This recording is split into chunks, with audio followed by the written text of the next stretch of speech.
আসসালামু আলাইকুম ওয়া রাহমাতুল্লাহি ওয়া বারাকাতুহু। প্রিয় দর্শক মণ্ডলী, আজকে আমরা শিখব সাইয়্যিদুল ইস্তিগফার। সাইয়্যিদুল ইস্তিগফারের ফজিলত কি? সাইয়্যিদুল ইস্তিগফার হলো সমস্ত ইস্তিগফারের নেতা বা সর্দার। সাইয়্যিদুল মানে সর্দার আর ইস্তিগফার মানে ক্ষমা প্রার্থনা।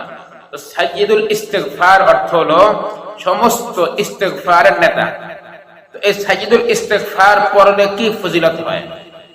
যদি কোনো ব্যক্তি হাদিসের মধ্যে আসছে সকালবেলা ফজর নামাজের পরে সাইয়্যিদুল ইস্তিগফার একবার পাঠ করে, তাহলে ওই ব্যক্তি যদি সন্ধ্যা হওয়ার আগ পর্যন্ত মারা যায় তাহলে সে ব্যক্তি জান্নাতবাসীদের অন্তর্ভুক্ত হইবে। সুবহানাল্লাহ। ঠিক তদ্রূপ ভাবে আবার যদি কেউ সন্ধ্যাবেলা মাগরিবের নামাজের পরে এই সাইয়্যিদুল ইস্তিগফার একবার পড়ে, তাহলে সে ব্যক্তি যদি সন্ধ্যা থেকে নিয়ে ফজর পর্যন্ত এই সময়ের মধ্যে মারা যায় তাহলে সেই ব্যক্তিও জান্নাতবাসীদের অন্তর্ভুক্ত হইবে। সুবহানাল্লাহ। তাই আসুন আমরা প্রত্যেকেই এই সাইয়্যিদুল ইস্তিগফার বেশি বেশি পড়ার চেষ্টা করি এবং আল্লাহর কাছে এই সাইয়্যিদুল ইস্তিগফারের মাধ্যমে ক্ষমা প্রার্থনা করি।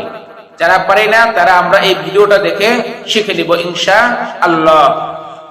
সাইয়্যিদুল ইস্তিগফার: اللهم أنت ربي لا إله إلا أنت خلقتني وأنا عبدك وأنا على عهدك ووعدك ما استطعت وأعوذ بك من شر ما صنعت أبوء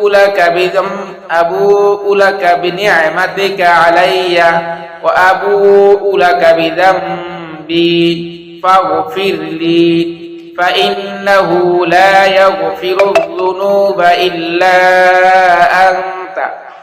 এই সাইয়্যিদুল ইস্তিগফার ফজরের নামাজের পরে একবার পড়বেন এবং মাগরিবের নামাজের পরে একবার পড়বেন। ইনশাআল্লাহ আপনি যদি এই দিনের মধ্যে মারা যান তাহলে আপনি হাদিসের ভাষ্য অনুযায়ী জান্নাতবাসীদের অন্তর্ভুক্ত হইবেন ইনশাআল্লাহ। তাই আমরা সকলেই ভিডিওটি দেখে এই সাইয়্যিদুল ইস্তিগফার অর্থাৎ ইস্তিগফারের সর্দার এটা পড়ার চেষ্টা করব। যদি ভিডিওটি দেখে কোনো উপকৃত হয়ে থাকেন তাহলে অবশ্যই লাইক, কমেন্ট, শেয়ার এবং সাবস্ক্রাইব করে পাশেই থাকবেন।